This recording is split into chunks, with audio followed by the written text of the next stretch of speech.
In this our life, exempt from public haunts, finds tongues in trees and books in the running brooks. Welcome everyone, my name is Jeff Renicky. It is my privilege to teach English here at Conserve School, and my honor to tell you a little bit about the class today. First of all, what I think is really cool is that back in 1623, Shakespeare was thinking about Conserve School, because this is basically what our English class does, and I want to explain that to you today. The class, on the transcript, you might see it called American Literature in the Land. That's okay, but we call it Wilderness Voices. I think that name exemplifies the goal of the class a little bit better, and I want to explain to you how this fits what we are trying to do. The class is kind of a combination of two classes you're probably familiar with. It is an American literature course, although we focus on literature about nature and the wilderness, hence the wilderness part of it. But it's also a part, as Stefan mentioned, a communication class, therefore the voices part. We look at a wide range of American authors, some contemporary, some traditional, some right on the cutting edge, trying to incorporate a wide variety of perspectives throughout the semester, some that you may have recognized and read before, and others, hopefully, that will be new to you. For all of them, we look at them specifically for their connection between language and landscape. What makes American literature American, in my view, is that the landscape becomes more than just a backdrop, one of those weird things you pull down behind your family pictures at Walmart. The land becomes part of the plot, almost a character. It changes what happens, and that's the way we look at it as well.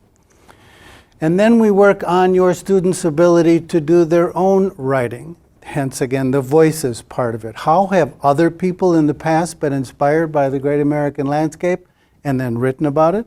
And how have you been inspired by this incredible landscape, and how might you write about it? We do the same thing in the communication realm. We look at some of the great speakers of days gone by. Any guesses who Lucas here is channeling?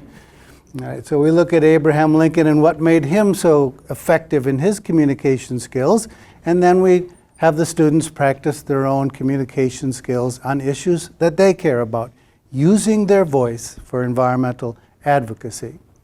We look at a variety of communication devices, the power of music and social movements.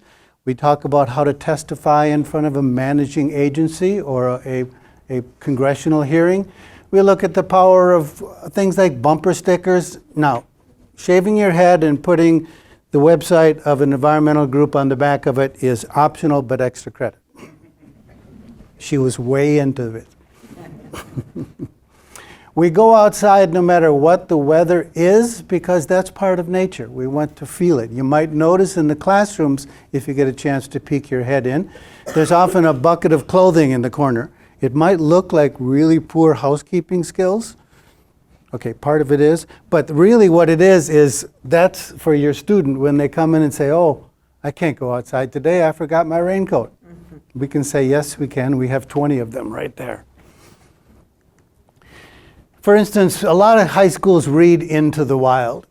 It's a pretty common book. We do as well, but we have one big advantage. We can read Into the Wild in the wild. Our campus borders a federally designated wilderness area. So we can and do put the book in our backpacks, go into the wilderness, and read about Chris McCandless's journey into the wilderness. You see the same breadth of horizons. You feel the same sense of freedom and excitement, little tinge of danger. You feel the same wind. That way literature comes alive. Literature is not just books on a dusty shelf. Literature is the story of what it means to be alive on planet Earth. And I want to bring that literature alive for the students. So that kind of sets the tone for the semester. When we read, say, John Muir's famous essay about climbing a tree on a windy day, we wait for a windy day and then climb a tree and read it up in the tree. We hear the same hum through the needles that he spoke of. We smell the sap on our fingers. On a good windy day, you can actually feel the tree moving, like John Muir is talking about. When we read Ernest Hemingway's Big Two-Hearted River, in which his main character goes fly fishing, we do it fly fishing. and you can hear the cadence of Hemingway's sentences in the whip of the fly rod. When we read The Good Oak, which we do sometimes in English and sometimes in history, because we are an interdisciplinary school and we look at it through different lenses, we do it cutting up wood, just like Aldo Leopold wrote about. We smell the sawdust, we feel the blisters on our fingers, just like Leopold talks about. When we read Mississippi Solo by Eddie Harris, in which he goes on a canoe trip down the Mississippi, we do it in a canoe, bringing literature to life.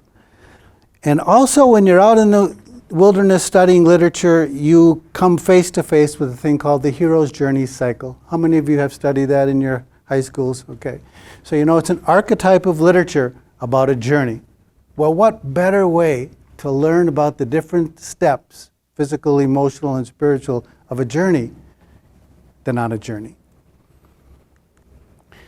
So we read To Build a Fire Out in the Woods on the coldest day of the year. I mentioned Mississippi Solo, trying to bring the literature alive. We don't spend all of our time outdoors, which seems to surprise Julia here, but we actually do once in a while come into our classrooms. And they are wonderful classrooms. Here we try to do things differently even when we are in the classroom. For instance, this particular assignment is one in which we are combined with the history class using that block schedule that Stefan talked about. And we're doing a study of Lewis and Clark. Let's face it, Lewis and Clark were great explorers. They were lousy spellers. So in this exercise, which we call The Writings of Lewis and Clark, or even explorers can use a little editing, we go right to their raw journals and we give each student a raw excerpt of the journal, and if you've ever seen them, they're just barely in English, and we try to have them put them back into English, proper spelling, punctuation, and grammar, which is apparently a concept Lewis and Clark knew nothing about. But anyway, put it back into English. They learn Lewis and Clark, and they learn punctuation, spelling, and grammar. We do the same thing with another combined class on the Wilderness Act. Howard Zonnheiser, the author of the Wilderness Act, took 66 drafts before it was finally passed on September 3rd, 1964. We have the students write the 67th draft. We take them through a template of the different sections of the Wilderness Act, in which wilderness was legislatively defined for the first time in human history. Not an easy thing to do. And they rewrite the act. We have a vote. One of the groups wins, their bill becomes a law. That group elects a president, and it's all based on a piece by Laurette Savoy called 50 Years Later, the Civil Rights Act and the Wilderness Act, and how social and political forces came together to make this all happen. And then one of the members of the winning group becomes president.